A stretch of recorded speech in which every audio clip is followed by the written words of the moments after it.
नमो नमः। भवतां सर्वेषां स्वागतम। विद्यार्थियों, आप सभी का स्वागत है संस्कृत कक्षा में। और आज हम बात करने जा रहे हैं बीए भाग प्रथम के पाठ्यक्रम में सम्मिलित स्वप्न वासव दत्तम के पंचम अंक के बारे में। पंचम अंक बहुत ही महत्वपूर्ण अंक है और इस पंचम अंक की का परिचय हमने उसकी सामान्य घटना जो थी वो पिछले वीडियो में आपसे साझा की थी। इस वीडियो में हम इस पंचम अंक को प्रारंभ करते हैं। पंचम अंक के प्रारंभ में सबसे पहले पद्मिनी का, एक दासी है, उनका प्रवेश होता है। तो लिखा है ततः प्रविशति पद्मिनिका। तब पद्मिनिका का प्रवेश होता है और पद्मिनिका कहती है मधुकरिके आगच्छ तावत् शीघ्रम। हे मधुकरिका, जल्दी जल्दी आओ, शीघ्रता के साथ में आ जाओ। दूसरी ओर से मधुकरिका का प्रवेश होता है, इसलिए लिखा है प्रविश्य। मधुकरिका प्रवेश करके मधुकरिका कहती है हला एयमस्मि किम क्रियता। हे सखी, मैं यहाँ आ गई हूँ, बताओ क्या करना है। पद्मिनिका फिर कहती है हला किम न जानासि त्वं भर्तृदारिका पद्मावती शीर्ष वेदनया दुखिता इति। अरे, क्या तुम्हें नहीं पता है कि हमारी राजकुमारी पद्मावती जो हैं वे शीर्ष अर्थात सिर, तो सिर की वेदना अर्थात शिरोवेदना से पीड़ित हैं, दुखी हैं। मधुकरिका कहती है हा धिक, अरे ये कैसे हो गया। अचानक से उसको एक तरह से उदासी उसके ऊपर आती है और वो एकदम से चिंतित हो जाती है कि ये घटना कैसे घटी या ये किस प्रकार से हुआ। तो पद्मिनिका कहती है हला गच्छ शीघ्रम आर्याम अवंतिकाम शब्दायस्व। हे सखी, तुम जल्दी जाओ और आर्या अवंतिका को शब्दायस्व बुलाओ, अर्थात उनको आवाज लगाओ। केवलम भर्तृतारिकायाः शीर्ष वेदनाम एव निवेदय। उनको अधिक मत कहना क्योंकि वो चिंतित हो जाएंगी, इसलिए केवल राजकुमारी के सिर में वेदना है, शिरोवेदना है, उनका सर दर्द हो रहा है, केवल यही उनको निवेदन करना। ततः स्वयं एव आगमिष्यति। वो तो यह बात सुनते ही स्वयं ही आ जाएंगी, उनको बुलाने की आवश्यकता नहीं है, केवल उनको कहना है कि राजकुमारी पद्मावती के सर में दर्द हो रहा है और इतना सुनकर के ही वे आ जाएंगी।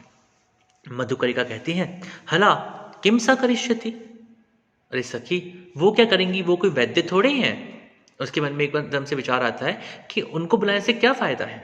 तो पद्मिनिका कहती हैं सा खलु इदानीं मथुराभिः कथाभिः भर्तृदारिकायाः शीर्ष वेदनां विनोदयति। अरे, वो तो हमारी राजकुमारी की सर्वश्रेष्ठ सखी हैं।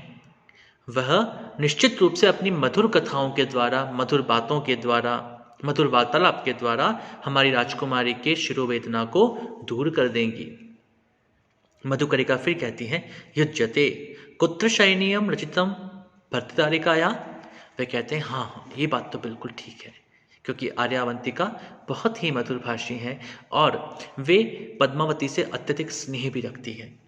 तो वह पूछती हैं कुत्र शयनीयम रचितम भर्तृदारिकाया। हमारी राजकुमारी जी का शयन कहाँ बनाया गया है, उनको कहाँ सो रही हैं, कहाँ पर विश्राम कर रही हैं। तो पद्मिनिका कहती हैं समुद्र गृह के किल शय्या आस्तीर्णा। उनकी जो शैया है वह समुद्र गृह में लगाई गई है। गच्छ इदानीम त्वम, इसलिए अब तुम जल्दी से जाओ। अहमपि भर्तृ निवेदनार्थम आर्य वसंतकम अन्विष्यामि। और मैं भी जो राजा उदयन हैं, उनके जो स्वामी हैं, उनके जो पति हैं, उनको निवेदन करने के लिए आर्य वसंतक को ढूंढती हूँ। मधुकरिका कहती है एवं भवतु, हाँ बिल्कुल ऐसा ही हो, और निष्क्रांता और वह वहाँ से निकल जाती है। पद्मिनिका फिर कहती हैं कुत्र इदानीम आर्य वसंतकम प्रेक्षे। अब वे उस मंच पर घूमते हुए कहती है कि अब मैं इन आर्य वसंतक को कहाँ ढूंढूं, कहाँ देखूं।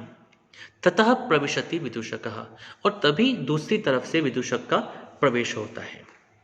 विदूषक कहते हुए आते हैं अद्य खलु देवी वियोग विधुर हृदयस्य तत्र भवतः वत्सराजस्य पद्मावती पाणिग्रहण समीरितस्य अत्यंत सुखावहे मंगलोत्सवे मदनाग्निदाहो अधिकतरम वर्धते। वे कहते हैं आज महारानी वासुदत्ता के वियोग से व्याकुल हृदय, मान्य वत्सराज का पद्मावती के साथ विवाह होने से अत्यंत सुखदायक इस मंगलोत्सव के समय कामाग्नि का ताप अत्यधिक बढ़ रहा है। अर्थात वे कहते हैं कि जो उदयन है, उन उदयन के मन में वासुदत्ता के प्रति, वासुदत्ता की चिंताएं, वासुदत्ता के बारे में चिंतन, उनके प्रति जो उनका प्रेम भाव था, वह प्रेम भाव और भी अधिक बढ़ गया है। आज पद्मावती का विवाह उदयन के साथ में हो चुका है। उदयन का विवाह पद्मावती के साथ में होने के उपरांत आज हमारे जो राजा हैं वे थोड़े दुखी हैं, और पद्मिनिका को जैसे ही उनकी नज़र पड़ती है, विदूषक की दृष्टि पड़ती है, तो वे उनको देख करके कहते हैं, अयि पद्मिनिका पद्मिनिके किम इह वर्तते। अरे पद्मिनिका, तुम यहाँ पर कैसे? तो पद्मिनिका कहती हैं, आर्य वसंतक किम न जानासि त्वं भर्तृदारिका पद्मावती शीर्ष वेदनया दुखिता इति। वे कहते हैं, हे आर्य वसंतक, क्या आपको नहीं पता कि हमारी राजकुमारी पद्मावती जो हैं वो शिरोवेदना से पीड़ित हैं। विदूषक जैसे ही बात सुनता है, भवती सत्यम न जानामि, हे देवी सच में मुझे नहीं पता, मैं नहीं जानता हूँ। फिर पद्मिनिका कहती हैं, तेन ही भर्तरे निवेदनीयम, तो फिर निश्चित रूप से राजा को बताना चाहिए, राजा उदयन को कहना चाहिए। और फिर उसके बाद में वो कहते हैं, पद्मिनिका कहती हैं, तेन ही भर्तृ निवेदया एनाम, इसीलिए मैं कहती हूँ कि आप अपने राजा उदयन को इस बारे में बता दीजिए, सूचित कर दीजिए। यावत अहम अपि शीर्षानुलेपनम त्वरयामि, और तब तक मैं उनके लिए सिर पर लगाने के लिए जो अनुलेपन होता है, मलहम जो होता है, वो लेकर के आती हूँ। विदूषक फिर कहते हैं, कुत्र शयनीयम रचितम पद्मावत्या। विदूषक पूछते हैं पद्मिनिका से कि कहाँ पर राजकुमारी जो हमारी पद्मावती हैं उनका शयन रखा गया है, अर्थात वे वहाँ कहाँ पर विश्राम कर रही हैं। तो पद्मिनिका फिर वही बात बताती हैं, समुद्र गृह के किल शय्या आस्तीर्ण, समुद्र गृह में उनकी शय्या बनाई गई है। विदूषक कहता है, गच्छतु भवती, हाँ आप जाइए, शीघ्र जाइए। यावत अहम अपि तत्र भवते निवेदयिष्यामि, मैं भी जाकर के हमारे जो राजा हैं, उदयन हैं, उनको मैं इस बात का निवेदन करता हूँ। निष्क्रांत और पद्मिनिका और विदूषक उस मंच से निकल जाते हैं। यह प्रवेशक था। इस प्रवेशक में अर्थात दो किरदारों के द्वारा, दो पात्रों के द्वारा वार्तालाप के माध्यम से, या फिर किसी भी एक पात्र के द्वारा वार्तालाप के माध्यम से जब हमें पूर्व में घटित हुई घटना के बारे में जानकारी मिलती है, तो अभी आपने देखा कि इसके अंतर्गत हमें दो चीज़ों की मुख्य जानकारी मिली कि एक तरफ उदयन और पद्मावती का विवाह हो चुका है, और दूसरी तरफ हमको जानकारी यह मिली कि जो पद्मावती हैं उनके सर में पीड़ा है, अर्थात उनका सर दर्द कर रहा है। और इस प्रकार से यह प्रवेशक की श्रेणी में आता है। प्रवेशक मूलतः उस अंश को कहा जाता है जिस अंश में हम किसी ऐसी घटना के बारे में जानकारी प्राप्त करते हैं जिस घटना को मंच पर ना दिखाया जाए, और उस घटना को जानकारी देने वाले पात्र भी उच्च कोटि के नहीं होने चाहिए। इसके लिए एक नियम है कि उच्च कोटि का तात्पर्य यहाँ पर यह है कि ऐसे पात्र जो कि केवल संस्कृत बोलते हैं, उन पात्रों के माध्यम से यह जानकारी नहीं होगी, अर्थात किसी पंडित के द्वारा, किसी राजा के द्वारा